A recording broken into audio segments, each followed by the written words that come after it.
Hi everybody, in this video we're going to look at extruding in Blender. So I have a cube. I'm going to take it over to edit mode. So I'm going to drop this down here. And we talked about point mode, edge mode, and face mode. I'm going to be sure that I'm on face mode. I'm going to select the top face with my selection tool. To extrude, it is this button right here.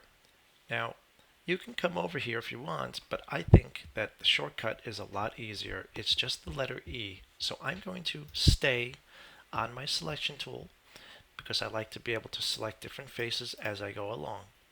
So I'm going to select the top face and press E, and that will automatically extrude up in the air. I'll click to approve that.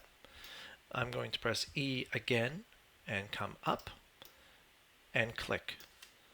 So I've extruded two different faces here. I'm going to press S now to scale that, and then maybe press E to extrude up again, and I will press E again to extrude and click, and then press S to scale, and then E up, click, and I'm going to press E again and press S to scale.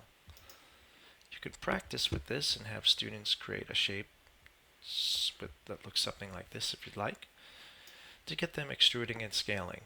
Let's take a look at this tool. This tool offers some other tools inside of it. You can see here. Let's take a look at some of those. So what I'm going to do, I'm going to get back to my selection tool here. I'm going to click on this face and orbit around, hold shift and click this face so that I'm selecting two faces at the same time. Now what you'll notice if I press E now, it's not going to extrude correctly. So we do need to change the tool. I'm going to hold down the extrude tool and you'll see one called extrude along normals. Now what normals means is the normal is the direction a face faces. So it's facing outward and I want to extrude along that. So if I've got the extrude along normal selected, there's this yellow looking lollipop. It's just this handle, and I'm going to take this handle, hover over it, it turns white, hold it down and pull up. And now you can see these faces are extruding along their normals at the same time.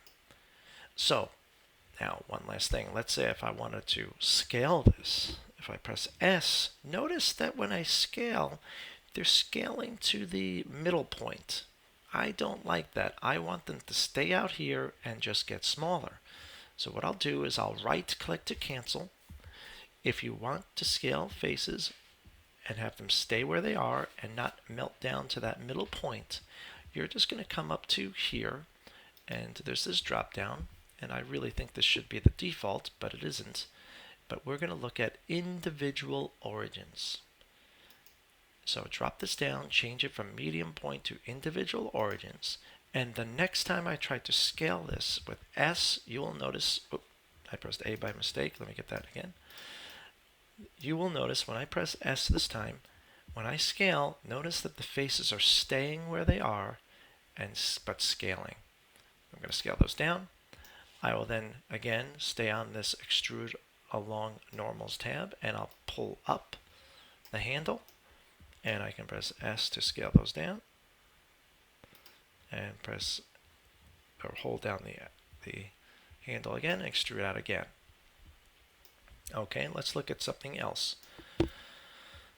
Let's say I wanted to take these two faces, but I wanted to extrude them as separate pieces. So notice if I press E, they are one piece even though they're two different faces. If I hold this down, you will see one called extrude individual. And if I extrude individual, the same handle appears. But this time, when I pull this out, you'll notice that there are two faces scaling separately. And I can press S to scale that down. All right. Okay, so I think that's all for extrude. There's one last thing, actually. Let's say I like this face here, but I would like to see more faces inside of it.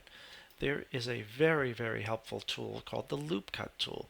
It is right here, and you can hover over a face. So if I hover over here, you can see I could split this whole shape down the center by clicking, or like I said, where I want it to be, right here. If I hover over it and click, notice I've created another subdivision, which means that now when I select, I could go back to face mode, and I can select these faces. I have more faces to select.